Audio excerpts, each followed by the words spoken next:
Hola, hola, te doy la bienvenida a Spring Spanish. Welcome to Spring Spanish. Mi nombre es Mariana.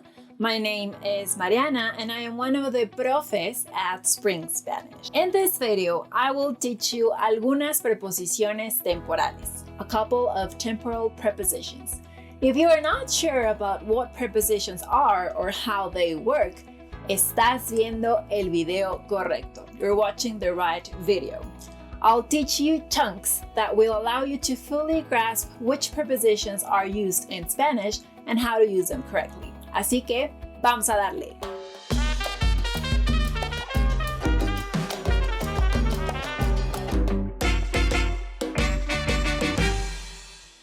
In a nutshell, prepositions are words or phrases that provide us with information about time, place, manner, or reason.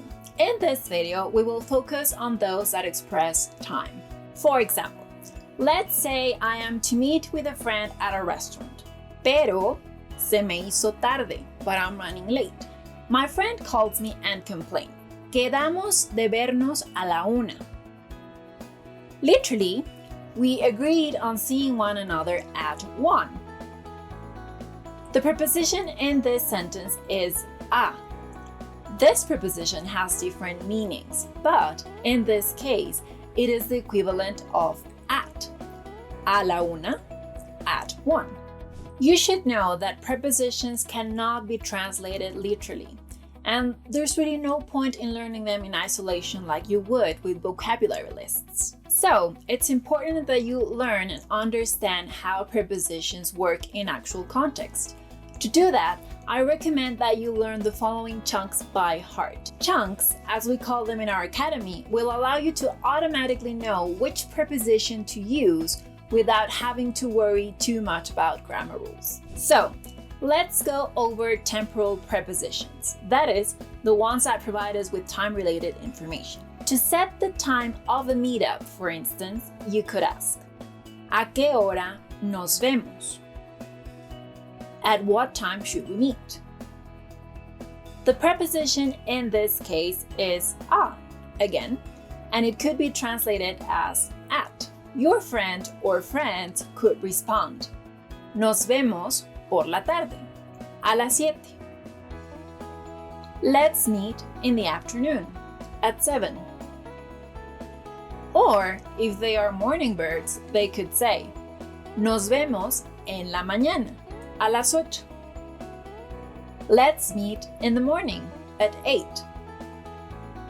There are 3 different prepositions in these examples. Por in por la tarde and a in a las 7.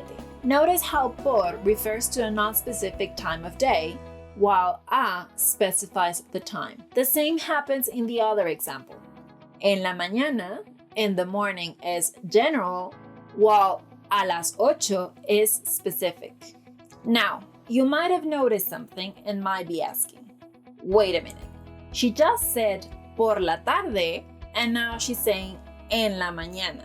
Why? Well, the reason is that Spanish is a very diverse language. Therefore, there are countries like Cuba where people prefer to say por la tarde or por la mañana. While there are other countries like Mexico where people say en la tarde or en la mañana, but they mean exactly the same thing.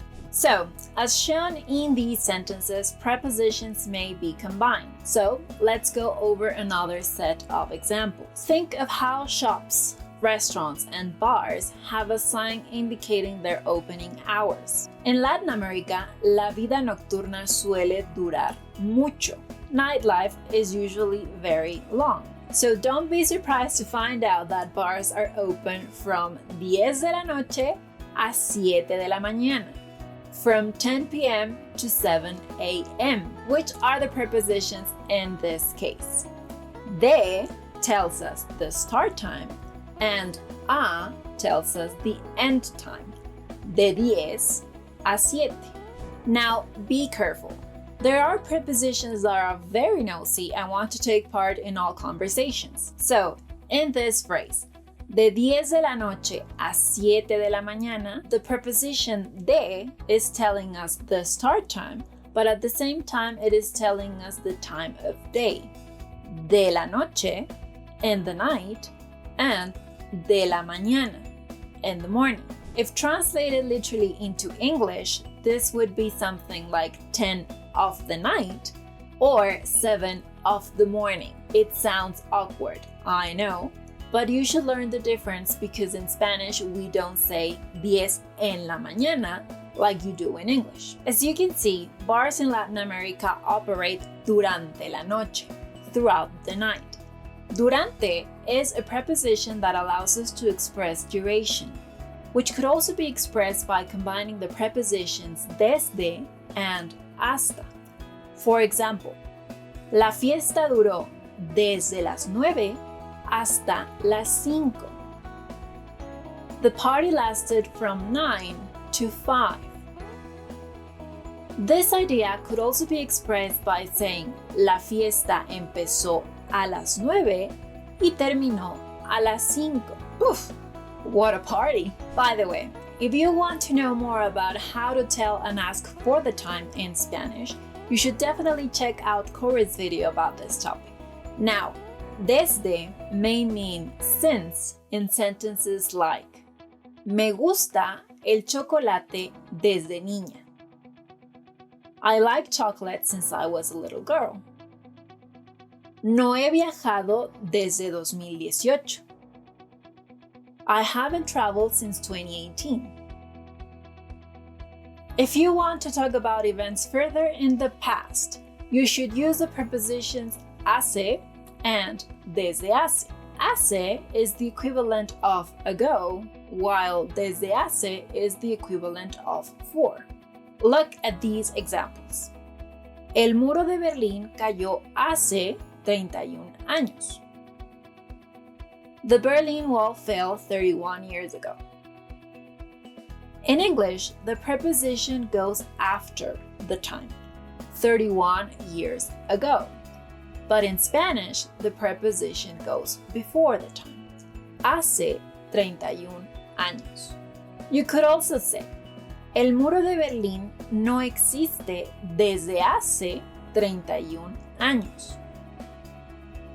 Literally, the Berlin Wall has not existed for 31 years.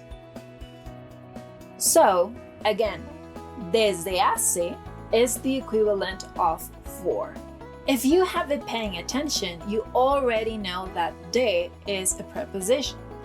But in the phrase de Berlín, it is expressing location, not time. Remember that this preposition is among those that are very nosy. Ya sé, estás por tirar la toalla. I know, you might be thinking about giving up. Well, don't. I have a whole video about locative prepositions. That is, those that express location. So check it out to fully understand this topic. Let's add another preposition. But we'll keep talking about the Berlin Wall just because Berlin is my favorite city in the world. El muro de Berlín existía antes de 1989. The Berlin Wall existed prior to or until 1989. Now, why don't you try to fill in the blanks in the following sentences? Me gusta el chocolate, niña. Abrimos 7 de la noche, 1 de la mañana. Nos vemos la tarde, las 6. El muro de Berlín cayó 31 años. Muy bien. Now you know the most common temporal prepositions in Spanish. Ya puedes fijar la hora. You may now set the time y hablar de fechas y acontecimientos, and talk about dates and events. The easiest way to start using prepositions correctly in conversations is to learn prepositions by heart with phrases, chunks, as we call them in our academy. So take some time to learn by heart phrases like por la tarde, en la noche, a las 7, desde hace 31 años, etc. Now, if you're ready to take it a step further and get really serious about learning Spanish, you should know that we have a whole series of Spanish beginner videos on our channel, so feel free to check them out. You may also want to have a look at our Spring Spanish Academy courses, where we teach you Spanish using the chunks I mentioned before. We also have a free Spanish training on our website, where you'll get free sample lessons. If you're interested, just click on the link in the description box below to sign up. Nos vemos! Until next time! Don't forget to subscribe, give us a thumbs up, and share this video with your friends.